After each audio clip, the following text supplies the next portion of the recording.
Yes, indeed. Yes, indeed. Yes, indeed. How you guys doing, man? I know it's been a long time, um, since I've actually came up here and everything. So I just want to start by saying, um, my condolences to the 9/11 people. For everybody. I even lost somebody on 9/11 as well. As you see, upgraded a few of the things, got a few new cameras. This one right here is one of them. This is a Canon uh, right here, as you see. This one right here, I'm able to carry it on my shoulder, make moves. Oh yeah. I just want to give a shout out to Sonetta Studios. Um, I noticed because I did text him something on his show one day. I'm a small fry to this brother right here. This brother got a lot more going on his page. But let me see if I can actually make it a little brighter. See, that's the camera that I got right here. It's, you know, I did text him some information on his page about getting a body mic. Um, it's good to have a body mic because this is the transmitter right here. Well, this is the receiver. Transmitters, I put those up. All of this is made out of metal right here, so it's more durable. It'll last you a long time. Sonetta Studios. I'm sorry, brother. I'm saying your name wrong, your company name wrong. But when you get the body mic, always get the metal, the ones that's made out of metal. It's gonna cost you a little bit, but in the long run, it works good, and I think it'd be good for you to have. So yeah, this right here, this is the Canon right here. I have another lens for it, which is a longer lens. It actually can make me reach, a couple of more feet than what this one is. So yeah, this is a built rig that I built just like the news reporters. I put it on my shoulders and hold it like this, and then um, you can see everything you need to see. You know, especially with the longer lens. So let me see. Maybe if I get out the way, y'all guys can see it. Okay, so there it goes right there, y'all. The thing. But other than that, and then also I got the dead cat cover. So when I'm in a windy condition, you can hear what the person is saying without the wind interrupting that. So that means a lot. So this goes out to Sonetta Studios. Um, these are the things you have to get, my brother. And of course, right here, you got to get a screen. I got a couple of these. Uh, Bam, right there. You know what I'm saying? It flips up. That right there, let me show you again. Flip up screen action. That right there is of course when the sun is hitting you. When the sun is hitting you, you can still see what the screen is dishing out because you got the sunblock that pops up like that. But anyway, let me just change this right back around to right there. So I upgraded a few things, got a few more cameras and stuff and everything, zoom lenses and all kinds of mess like that. But the thing that I want to talk about is the 9/11 thing. I was actually supposed to I was actually supposed to get a job in there that day. I was late. That's why it didn't work out for me because I was late. But a family member of mine, she had called this when I was married. She called, she said, "Hey, um, I'm just calling to check on y'all guys. You know the World Trade Center fell down." I thought she was joking. For real. I thought it was a joke when she said that. So, I'm thinking that I'm hearing something in my sleep as well. So I get up I lived on the 10th floor at the time at Van Dyke Projects in Brooklyn, in Brownsville, right next to the train, 395. So I get up and I turn on the TV. None of the channels are working. So I'm like, damn, she ain't paid the damn cable bill. I'm thinking she didn't pay the cable bill. So the one channel that I did find was channel two. So I'm like, oh, I'm seeing like the whole, excuse me, I'm seeing the whole footage go down with the World Trade Center falling down. That's when the second tower fell. And I couldn't believe what I was seeing. And being I was on the 10th floor, I seen like the smoke coming from the air. I seen the smoke. I could see that all the way from where I lived at. And the sky was smelling real funny. So I was like, damn, I can't believe this. I had a friend that passed away in there. His name was Scott. Um, I met the brother when I was working in the Bronx and everything. And you know, I was sad about that because I knew that he was working there. Actually, he was supposed to meet me there. He was supposed to meet me there because I was supposed to go there to get that job that day, and he was supposed to meet me there. But and the type of dude that this guy was, man, I knew that this dude was he was in there saving lives because he was a real good dude. He was a Jamaican brother. He was a real good dude, man. And it's a shame that I'm quite sure he lost his life in there. A real good dude, man. I ain't never meet nobody that cool like that. And he hooked a couple of guys up with jobs with Summit Security. Summit Security, I don't know if it still exists, but I know their main office was in the World Trade Center. So I want to give a shout out to all the people that risked their lives that day, everything. So I just want to just say that I had made something more on YouTube too, y'all. Um, it was a video about 9/11. I put it up there. Um, Again, that's always a real crazy day. I want to also give a shout out to Doggy Diamonds TV. Um, I was talking about something about Wu Tang because I actually grew up with the RZA and his brothers and sisters. So I was commenting because I seen that he had this one brother up there that was saying some stuff. I ain't never heard of the brother before, but the brother do look familiar. And and Doggy Diamond was like some guy named UDR. He didn't know. I'm a small channel. You know what I mean? I'm a small channel, so nobody ain't gonna really know like that. But I'm about to build this Jimmy up though. Bigger than what it is. So yeah, you know what I'm saying? I want to talk about that too. Um, the story about the Wu Tang, the episodes that come on Netflix, that's what, a lot of that stuff ain't true because they didn't talk about the three kids that used to come from Brooklyn, every weekend to see the RZA. His name wasn't the RZA at the time, but I'm gonna call him that because that's what people know him as. To come to see his sisters rather, and his brothers.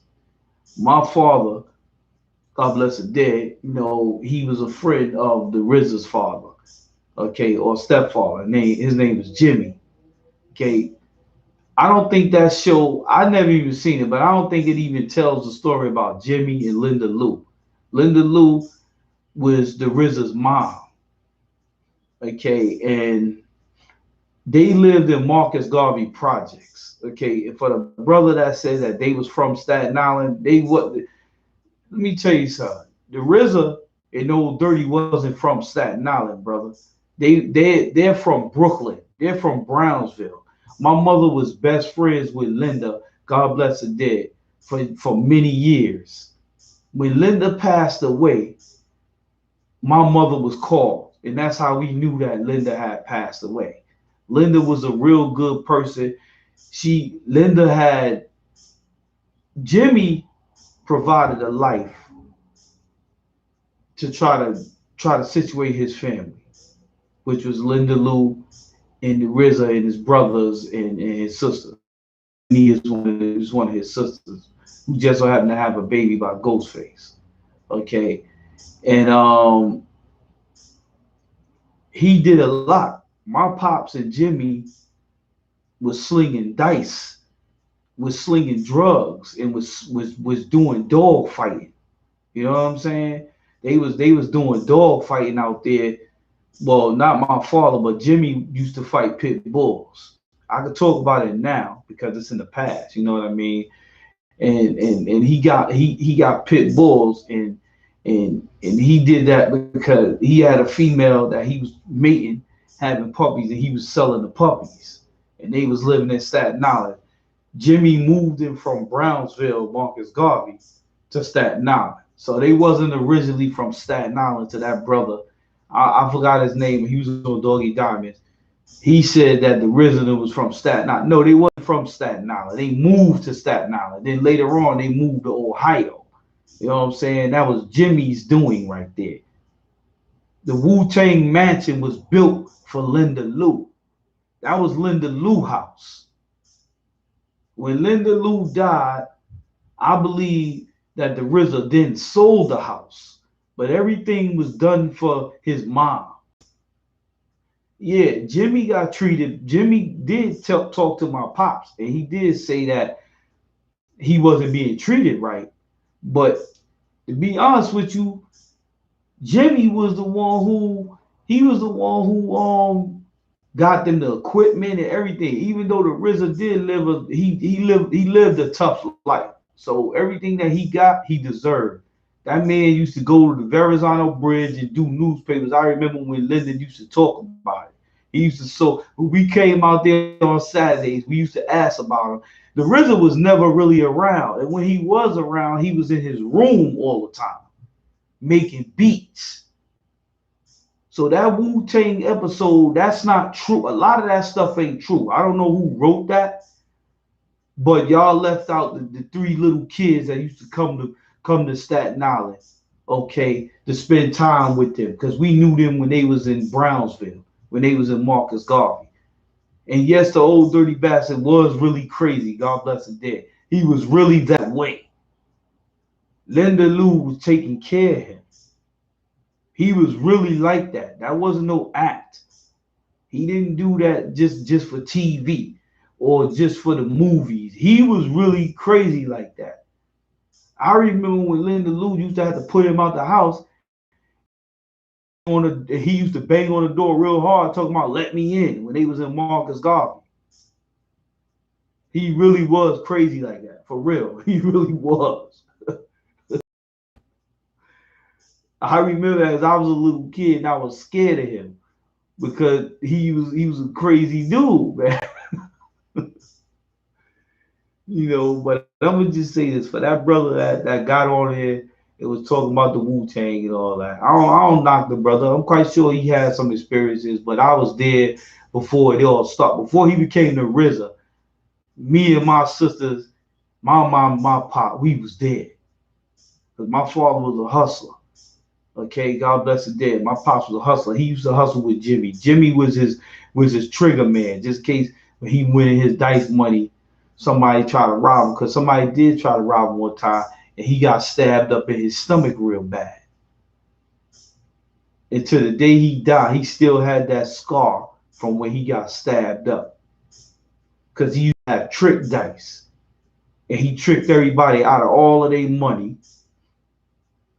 And he got stabbed up behind it. And that's when him and Jimmy, I believe him and Jimmy met during that time. Because him and Jimmy started getting money together. And the next time that he went out and got the money was this big, man, that my pops used to have, him and Jimmy.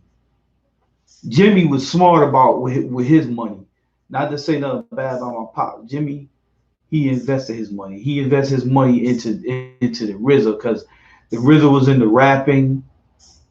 Actually, you know what? To be honest with you, all his brothers in beat making, and Jimmy seen something in there, so he sacrificed that money to get them that equipment. Because every time I came to the house, it was all kinds of equipment that he had.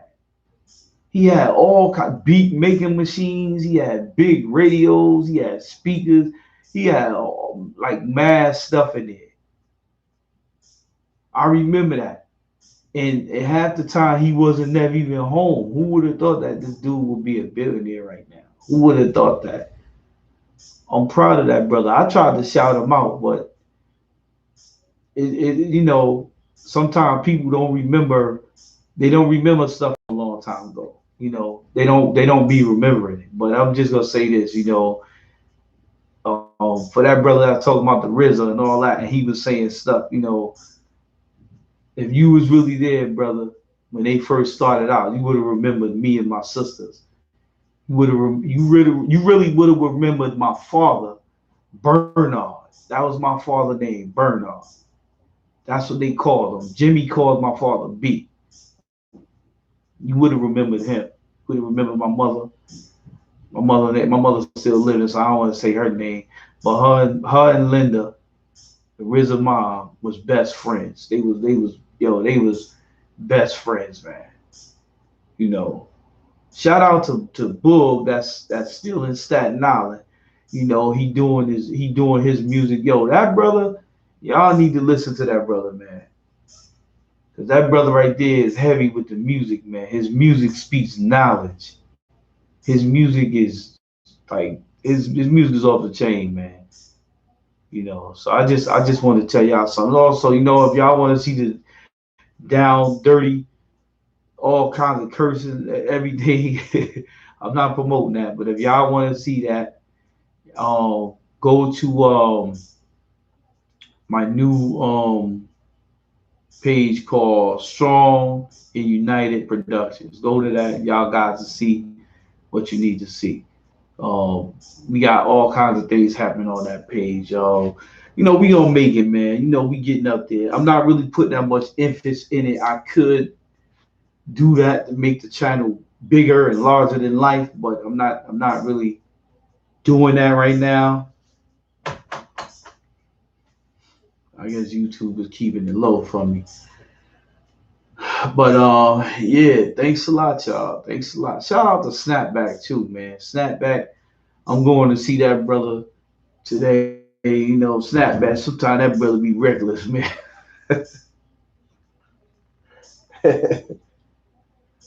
Thanks for the like. The one person that did it. Appreciate you a lot. You know. But I'm gonna just say this, man. Excuse me. For that dude, like I said, for the brother that was talking about the Wu Tang, let me tell you something. You know what? He was right about one thing. The RZA was a dude who worked hard in his life. I was there. I seen it.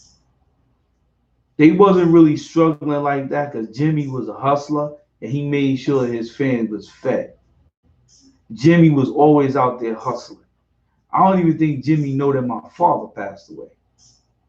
That's the RZA's step pops and everything. But I'm gonna just tell you one thing. That brother was right when he said that the RZA let too many people use the W. Yeah, he did. He did. 'Cause there's some people not representing Wu Tang the right way. Wu Tang was a big movement, but you got a lot of these young dudes. They not representing it the right way, and they making the brand look crazy. So I just wanted to give a shout out also to the whole Wu Tang. Love you brothers. Raekwon. I don't know if you remember me, but back in Brooklyn, on Broadway, going to Ralphie's, I ran into you, and I said something to you about Linda Lou, and I asked you. You said, "Yo, everybody doing good." Yo, I'm gonna give a shout out to Raekwon. Raekwon is a dude, man. That he all that fame and all that stuff. He ain't into that, man. That dude was like a regular dude walking down Halsey Street in Broadway. He was going down Halsey Street in Bushwick. And he was walking on the streets like it was nothing. That's one of the guards right there that, He don't really care about all that fame and all that stuff. So I just want to give a shout out to that brother right there, the whole Wu Tang, Ghostface, everybody. Love you, brothers. But you know what? The people that's doing the episode, man, they don't got that right.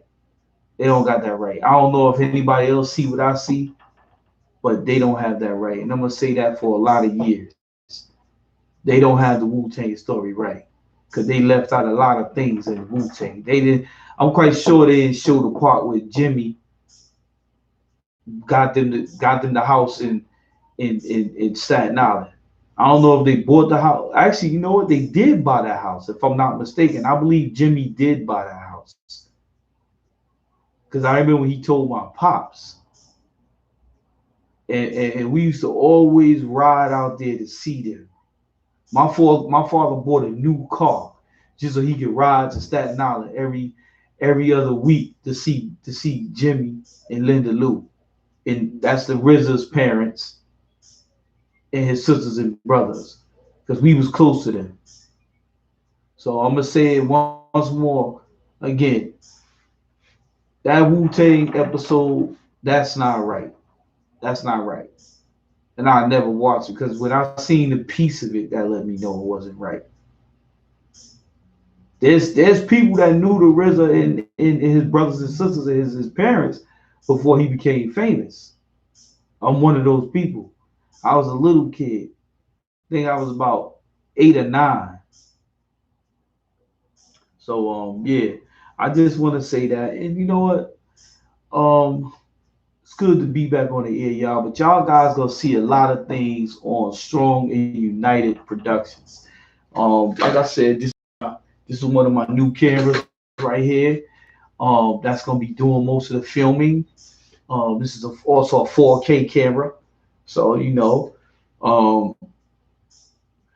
it has the shoulder thing where I can walk. As you see, I got the lighting and everything. Um, got the shotgun mic mounted on. You know, so y'all guys gonna see a lot of things on Strong and United Productions. So yes, indeed, y'all. Let's get this on the move and let's get this going. So I just want to say peace out to all y'all. May Lord be with y'all. God bless y'all. And this is UD Productions signing off. Yes, and peace.